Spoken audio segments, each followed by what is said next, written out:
Hello friends, अगर आप भी इंग्लिश अच्छे से बोलना चाहते हो और अपनी इंग्लिश को इम्प्रूव करना चाहते हो तो इस वीडियो को एंड तक ज़रूर देखना, आपको बहुत कुछ सीखने को मिलेगा। सो फ्रेंड्स, बिना किसी देरी के शुरू करते हैं आज की वीडियो और देखते हैं आज का अपना पहला सेंटेंस। सो फ्रेंड्स, यहाँ पर ये बोल रही है कि मैं अपने पिता की तबीयत को लेकर बहुत परेशान हूँ। इसे इंग्लिश में बोलेंगे, I am so anxious about my father's health. I am so anxious about my father's health. कह रही है कि मैं अपने पिता की तबीयत को लेकर बहुत परेशान हूँ।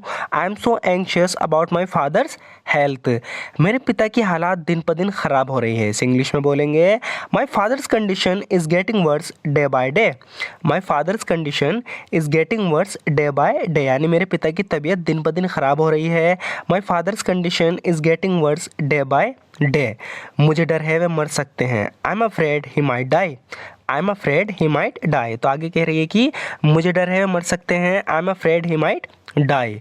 अगर मेरे पिता को कुछ हो गया तो मैं क्या करूँगी। सो फ्रेंड्स, एक कंडीशनल सेंटेंस है। कह रही है कि अगर मेरे पिता को कुछ हो गया, अभी हुआ नहीं, ऐसा इमेजिन कर रही है कि अगर मेरे पिता को कुछ हो गया तो मैं क्या करूँगी। तो इसके लिए हम वुड का यूज़ करेंगे। What would I do if something happened to my father.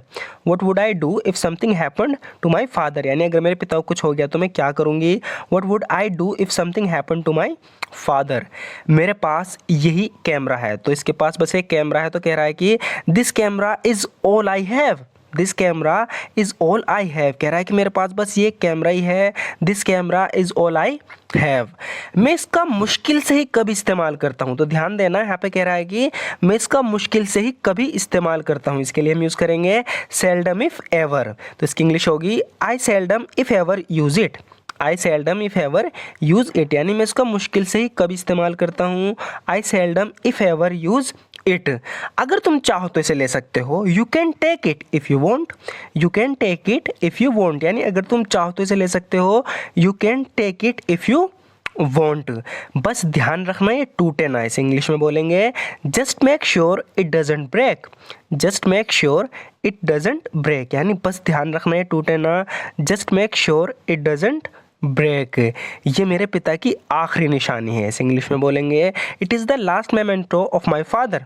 It is the last memento of my father. So friends, यहाँ मेमेंटो यूज़ हुआ है आखिरी के लिए, यानी कि यादगार ना होता है, हम बोलते हैं इस तरीके से कि ये आखिरी निशानी है। तो कह रहा है कि ये मेरे पिता की आखिरी निशानी है। तो इसके लिए हम यूज़ करेंगे मेमेंटो का, it is the last memento of my father. It is the last memento of my father. ये मेरे पिता की आखिरी निशानी है। नेक्स्ट होगा फ्रेंड्स, यहाँ पर ये बोल रही है कि प्लीज़ इसे मुझसे दूर रखो। इसे इंग्लिश में बोलेंगे, please keep it away from me. Please keep it away from मी। तो किसी चीज़ को देखकर कह रही है कि प्लीज़ इसे मुझसे दूर रखो। Please keep it away from me. मुझे इस चीज़ से एलर्जी है। I am allergic to this thing. I am allergic to this thing, यानी मुझे इस चीज़ से एलर्जी है। I am allergic to this thing. मैंने अपना काम 1 घंटा पहले ख़त्म कर दिया, यानी एडवांस में ख़त्म कर दिया। इसे इंग्लिश में बोलेंगे, I finished my work an hour in advance. I finished my work an hour in advance, यानी मैंने अपना काम 1 घंटा पहले ख़त्म कर दिया।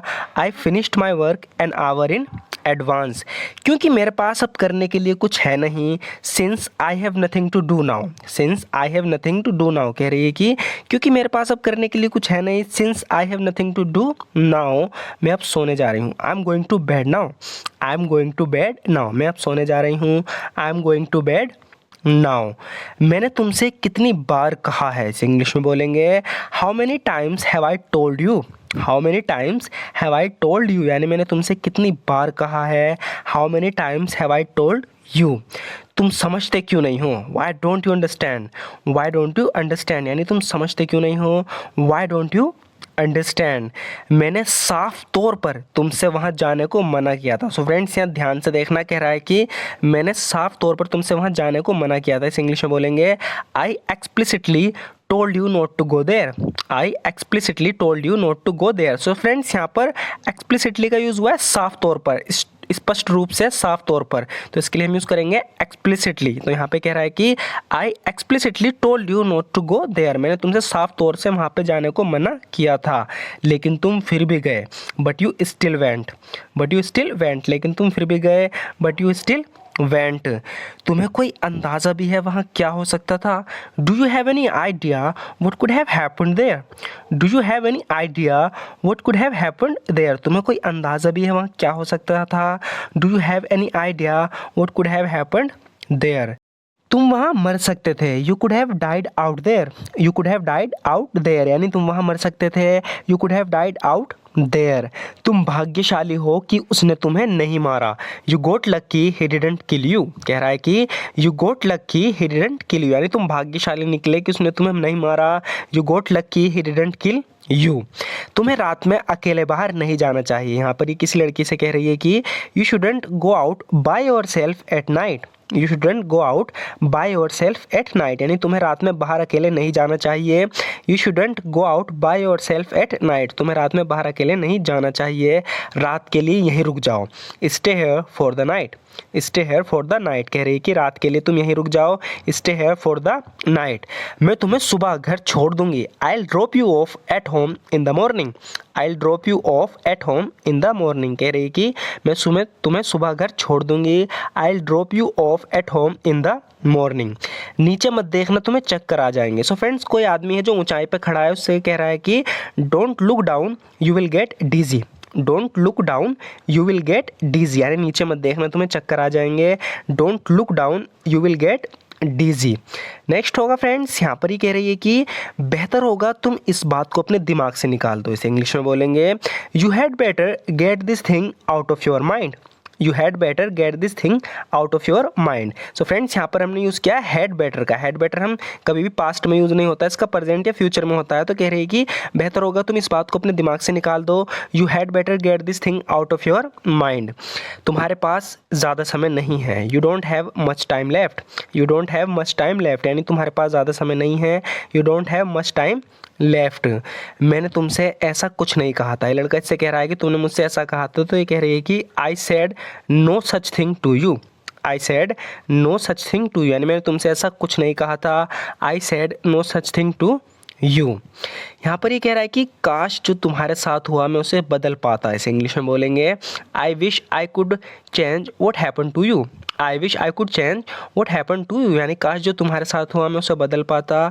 आई wish I could change what happen to you, लेकिन ये मुमकिन नहीं है। But it's not possible. But it's not possible, लेकिन ये मुमकिन नहीं है।